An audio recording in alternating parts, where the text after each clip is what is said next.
este panorama de inseguridad que le hemos comentado, incluso ya veíamos, a pesar de la inseguridad que se vive, por ejemplo, allá en Colima, pues hoteleros con estas vacaciones prevén que van a tener buenos ingresos. Pero ¿qué pasa en el resto del país? Principalmente Michoacán es el que ha detonado en estos últimos días todos los hechos violentos que han registrado. Y saludo con gusto para hablar más sobre este tema a Víctor Hernández, especialista en seguridad de la Universidad Panamericana. Víctor, qué gusto saludarte. Lidia, muy buenos días, a tus órdenes. Víctor, quisiera iniciar con este tema. Allá en Colima mencionan que la violencia, que la inseguridad que se vive o se ha vivido en estos últimos meses no va a repercutir, por ejemplo, en el turismo, en la visita a esta entidad. ¿Qué tanto podría afectar la inseguridad que se vive pues en gran parte del país a pues esta derrama económica que están esperando muchos estados, tanto del turismo, reservaciones en hoteles, en restaurantes? ¿Qué tanto podría afectar? Bueno, el turismo internacional sin duda que está muy consternado por recientes acontecimientos de violencia. Recordemos la más reciente, la balacera en el aeropuerto de Cancún, que bueno, ves que insistieron en que no era balacera porque no había cascos percutidos, así como en cierta conferencia matutina se dijo que no se había cometido un homicidio. ¿Te acuerdas de estos videos en un funeral? Porque no había cuerpos, ¿no? Yo ahí tengo mis dudas con respecto de esta información. Y además del turismo, lo que sí se ha medido, y no desde ahorita, sino en los últimos 15 años, es el impacto en la inversión extranjera. Ya muchas empresas, a pesar de que México es competitivo en salarios, el propio peso con respecto al dólar, pero al final este dinero que puedan ahorrar las empresas operando en México lo acaban teniendo que pagar en derecho de piso, en medidas adicionales de protección como pólizas de secuestro, como contratación de seguridad privada, y en ese sentido, en realidad esa cuenta ya la llevamos pagando al menos 15 años, y pues bueno, seguramente habrá cierto contraste, podrá verse un incremento en la ocupación hotelera con respecto de la pandemia, pero claro, la ocupación hotelera en pandemia no era la normal, y en ese sentido yo sí creo que en algunas locaciones sí vamos a ver un impacto de estos acontecimientos.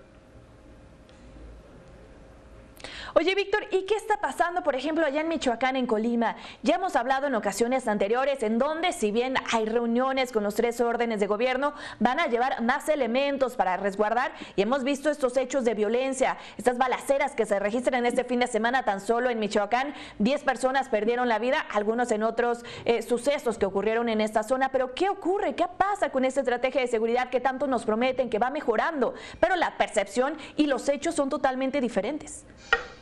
Todos los presidentes de los últimos 15 años han intentado pacificar esa zona con despliegues al vapor, temporales, de personal federal, y el problema es que la construcción de policías locales fuertes no ocurre ni siquiera en el lapso de un sexenio, aunque hubiera la voluntad política para que todo el sexenio tuvieran buen financiamiento, buen entrenamiento, mejores condiciones de vida.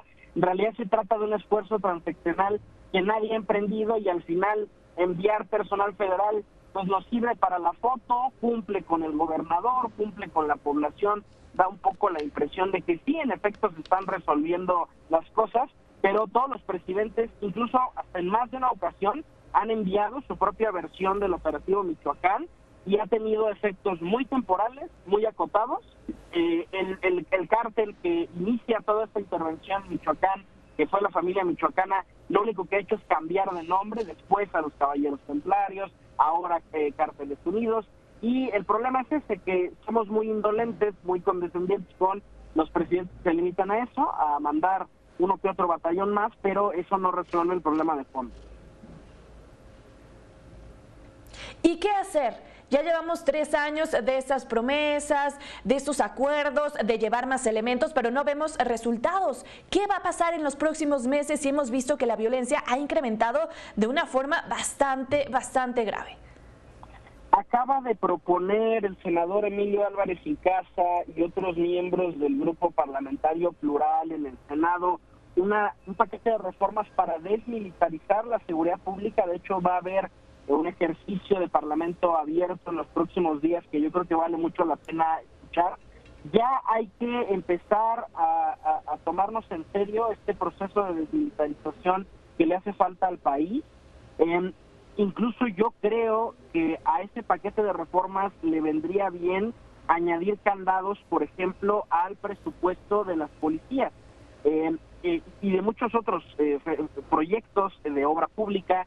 Creo que el gran problema de México es que muchos proyectos empiezan bien en un sexenio y nunca se les da continuidad el próximo.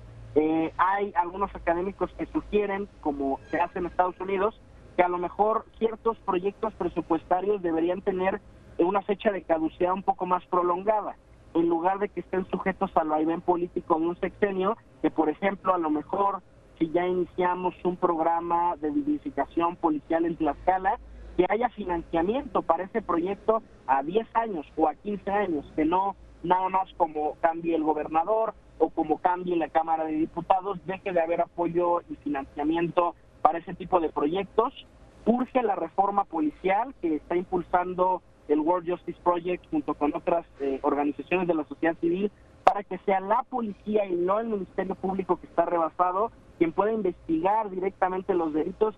Diagnósticos los tenemos y soluciones los tenemos. El problema es que seguimos eligiendo presidentes que quieren resolver todo a punta de balazos, a punta de despliegues federales temporales, cuando ya nos sobra evidencia estadística de que eso no sirve. Y hace falta, Víctor, intención por parte del gobierno federal, ¿no? Por ejemplo, mencionas, hay varios proyectos, hay varias propuestas, pero ninguna se lleva a cabo. Mira, lo que es muy contradictorio de México es que los mexicanos, claro que toman muy en cuenta qué candidato, ya sea a presidente municipal, sea gobernador, cuál es la agenda que trae de seguridad, pero esa preocupación de la ciudadanía no se traduce muchas veces en resultados en las urnas. Ya hemos tenido en México 3 presidentes de 3 partidos distintos que con diferentes nombres nos han revendido la misma estrategia de seguridad, militarizada, federalista, y aún así no hay castigo, ¿no? Los candidatos de estos partidos siguen ganando. Todavía en la legislatura pasada, antes de las elecciones intermedias, todos los partidos de oposición propusieron un refrito de la Ley de Seguridad Interior, y el problema es que los partidos no entienden que no entienden. Y además no tienen prisa para entenderlo, porque la ciudadanía no castiga con su voto a los 3 partidos que nos han entregado este fracaso en materia de seguridad. Yo por eso creo que estos ejercicios de divulgación son importantes para que la ciudadanía conozca un poco de los argumentos y de las discusiones que hay en los estudios de seguridad nacional, para írselos a exigir a sus diputados locales, a sus presidentes municipales, porque de otra forma los partidos se van a quedar con la comodidad que están ahorita, de medio fingir que arreglamos la crisis de seguridad, pero sin entregar resultados.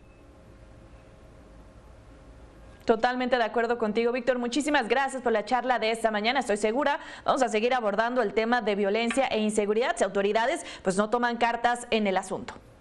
Lidia, muchas gracias. Mi Twitter, @arbitrus1805.